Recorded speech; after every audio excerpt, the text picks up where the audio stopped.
नमस्कार दोस्तों मैं प्रीतम कुमार आपका अपनी क्लास में स्वागत करता हूं। दोस्तों आज हम लोग देखने वाले हैं, हेडिंग आप लोग देख रहे हैं उससे ही समझ में आ रहा होगा, विज्ञान।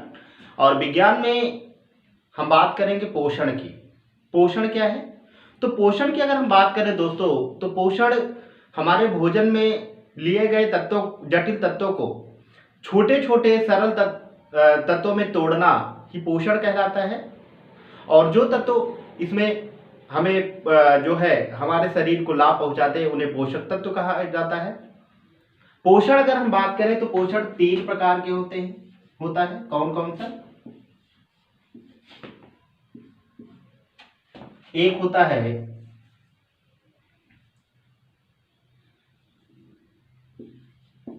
कम पोषण या कुपोषण, दूसरा होता है संतुलित पोषण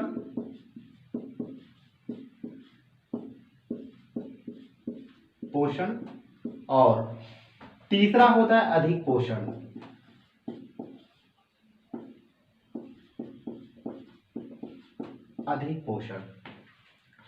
दोस्तों कम पोषण को अगर हम बात करें तो अंडर न्यूट्रिशन कहा जाता है, वही संतुलित को कहा जाता है जो है संतुलित को अगर हम बात करें तो बैलेंस न्यूट्रिशन कहा जाता है, और वही अधिक को क्या कहा जाता है? ओवर कहा जाता है।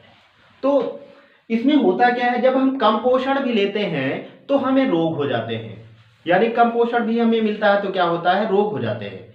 और वही पोषण की मात्रा जब अधिक हो जाती है, कोई भी चीज हमारे शरीर में एक मात्रा से अधिक हो जाती है तो क्या है, हम फिर भी जो है हमें कुपोषण ही कहा जाता है। अब दोस्तों अगर हम बात करें इन तीनों की, तो अभी यूपीएससी 2021 में क्वेश्चन आया था, वहां पर एक शब्द दिया हुआ था मोल न्यूट्रिशन। मोल न्यूट्रिशन दिया हुआ था। मोल न्यूट्रिशन का मतलब क्या होता है कि अंडर न्यूट्रिशन और ओवर न्यूट्रिशन, यानी खराब पोषण उसको कहा जाता है। तो खराब पोषण 2 तरह का होता है दोस्तों। अंडर न्यूट्रिशन यानी कम पोषण भी खराब पोषण के अंतर्गत आता है, और ओवर यानी पोषण की अधिकता भी मोल न्यूट्रिशन के अंतर्गत आता है, खराब पोषण के अंतर्गत आता है। तो पोषण कितने प्रकार का होता है? कम, संतुलित और अधिक, 3 प्रकार का पोषण होता है। उसके बाद अब हम लोग क्या देखेंगे, तो पोषण में हम लोग देखेंगे पोषक तत्वों के बारे में। ठीक है, पोषक तत्वों के बारे में, पोषक तत्वों के बारे में देखेंगे। दोस्तों 2 प्रकार के पोषक तत्व होते हैं। 2 प्रकार के होते हैं। कौन कौन से? एक को कहा जाता है स्थूल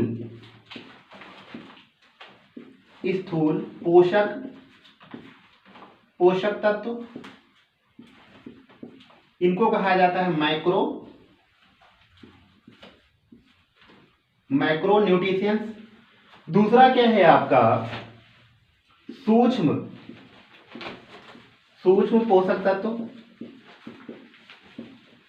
पोषक तत्व, इन्हें कहा जाता है माइक्रो का मतलब होता है कम या छोटा, माइक्रो न्यूट्रिशन।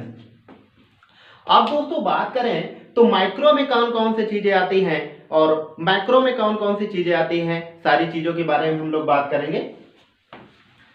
अगर हम माइक्रो के अंतर्गत देखें तो दोस्तों माइक्रो के अंतर्गत कौन कौन सी चीजें आती हैं, तो इसमें आता है दोस्तों कौन कौन सी चीजें आती है देख लेते हैं। इसमें जैसे जल आता है, जल, वाटर, क्योंकि हमारे शरीर का जो 65 से 70% भाग है वो जल से बना होता है। किससे बना होता है? जल से बना होता है। दूसरा अगर हम बात करें तो कार्बोहाइड्रेट,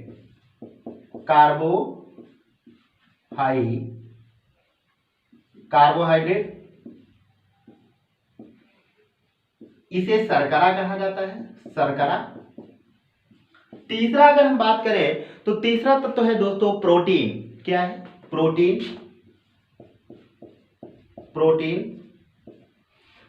भी क्या है? तो प्रोटीन की भी हमें ज्यादा मात्रा में जरूरत होती है। और चौथा इसी में है वसा यानी लिपिड। तो चौथी चीज हमारी वसा है, वसा की भी हमें जरूरत पड़ती है।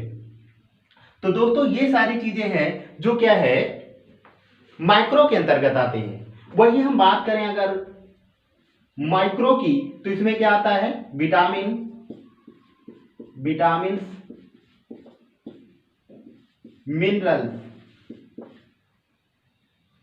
मिनरल्स या खनिज कह सकते हैं, खनिज।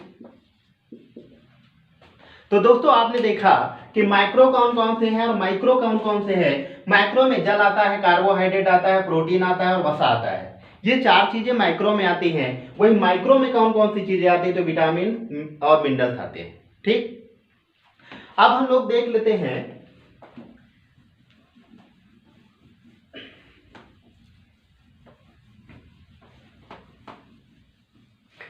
तो कभी कभी दोस्तों पूछता है कि वसा से कितनी जो है प्रति 1 ग्राम, अगर हम बात करें फैट से कितनी मात्रा में ऊर्जा मिलती है। तो दोस्तों 1 ग्राम फैट से अगर हम बात करें तो 1 ग्राम फैट से 9.2 किलो कैलोरी जो है ऊर्जा मिलती है। कितनी मिलती है, 9.2 किलो कैलोरी जो है ऊर्जा मिलती है।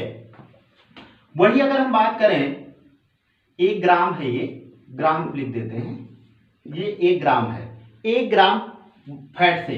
वही 1 ग्राम कार्बोहाइड्रेट से,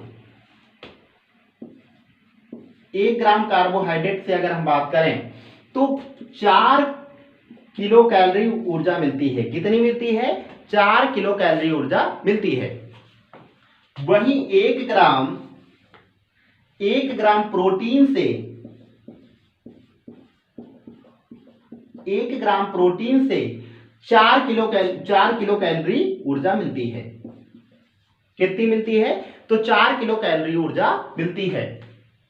ऊर्जा के यही स्रोत हैं आपके। इसके बाद अगर हम लोग देखें तो कभी कभी ये पूछ लेता है कि ग्रामीण क्षेत्र के एक व्यक्ति को, शहरी क्षेत्र के व्यक्ति को कितनी प्रतिदिन ऊर्जा की आवश्यकता होती है, कितनी कैलोरी की आवश्यकता होती है। वही ग्रामीण क्षेत्र के व्यक्ति को कितने कैलोरी की आवश्यकता होती है, हम लोग देखते हैं। तो ग्रामीण क्षेत्र के व्यक्ति को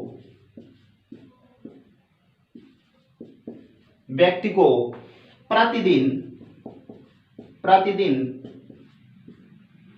2500 किलो कैलोरी की आवश्यकता होती है। कितनी, 2500 किलो कैलोरी की ऊर्जा की आवश्यकता होती है, ये याद रखिएगा।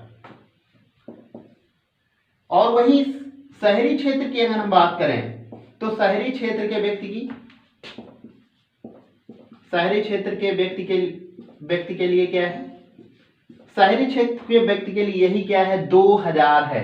क्या है, 2000 किलो कैलोरी है। कितनी है, तो 2000 किलो कैलोरी है। कितनी है, 2000 किलो कैलोरी है, याद रखिएगा। कितनी है, 2000 है। ग्रामीण क्षेत्र के व्यक्ति के लिए 2500, क्योंकि ग्रामीण क्षेत्र का व्यक्ति शारीरिक रूप से ज्यादा मेहनत करता है।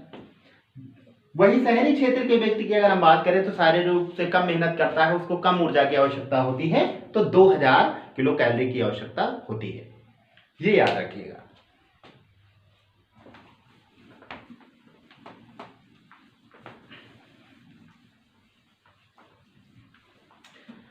अब दोस्तों हमने बताया था माइक्रो और माइक्रो। माइक्रो का मतलब होता है स्थूल यानी ज्यादा मात्रा में जिन्हें आवश्यकता होती है। माइक्रो का मतलब जिनकी आवश्यकता हमें कम होती है। अब हम देख लेते हैं। तो माइक्रो में हमने पहले बताया था कार्बोहाइड्रेट,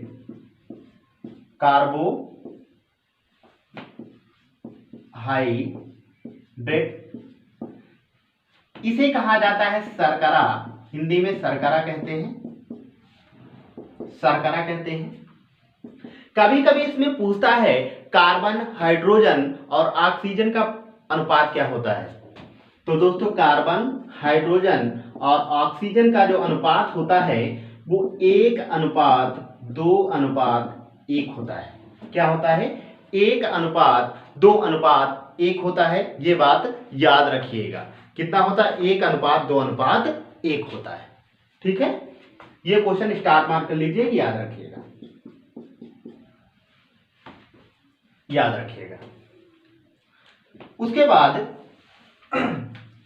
उसके बाद अगर हम लोग देखें तो दोस्तों पूछता है कि कार्बोहाइड्रेट की अगर हम बात करें तो कार्बोहाइड्रेट को 3 भागों में बांटा गया है।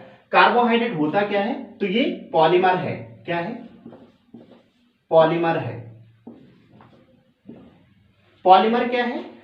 पॉली का मतलब क्या होता है? तो पॉली का मतलब होता है मेनी यानी बहुत, और मर का मतलब क्या होता है? तो यूनिट होता है, यानी बहुत सारी यूनिट होती है इसमें। पॉलीमर होता है कार्बोहाइड्रेट। 3 भागों में इसको बांटा गया है। Monosaccharide,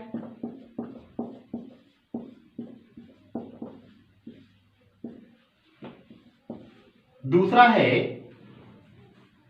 disaccharide, disaccharide,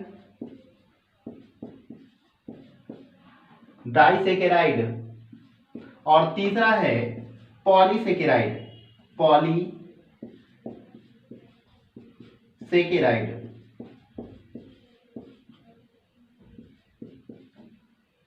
polysaccharide. दोस्तों मोनो का मतलब क्या होता है? तो मोनो का मतलब एक होता है। मोनो का मतलब क्या होता है? एक। डाई का मतलब क्या होता है? डाई का मतलब होता है 2। 2 मोनोसेकेराइड होते हैं डाई में। वहीं पॉली में क्या होते हैं? तो पॉली का मतलब बहुत सारे होते हैं, तो इसमें 10 मोनोसेकेराइड होते हैं। क्या है? 10 मोनोसेकेराइड होते हैं। अब हम लोग क्या करेंगे, एक एक एग्जांपल देख लेंगे। पॉली में 2 तरह के होते हैं मोनोसेकेराइड, या तो सेम टाइप के होते हैं या डिफरेंट टाइप के होते हैं। तो वो सारी चीजें हम लोग इसमें देखेंगे। अब हम देख लेते हैं मोनोसेकेराइड के एग्जांपल।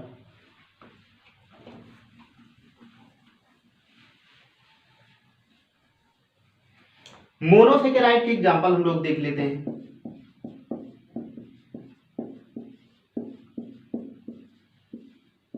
मोनोसेकेराइड के एग्जांपल देख लेते हैं, कौन कौन सी चीजें हैं। इसमें है ग्लूकोज, इसी में आता है फ्रैक्टोज,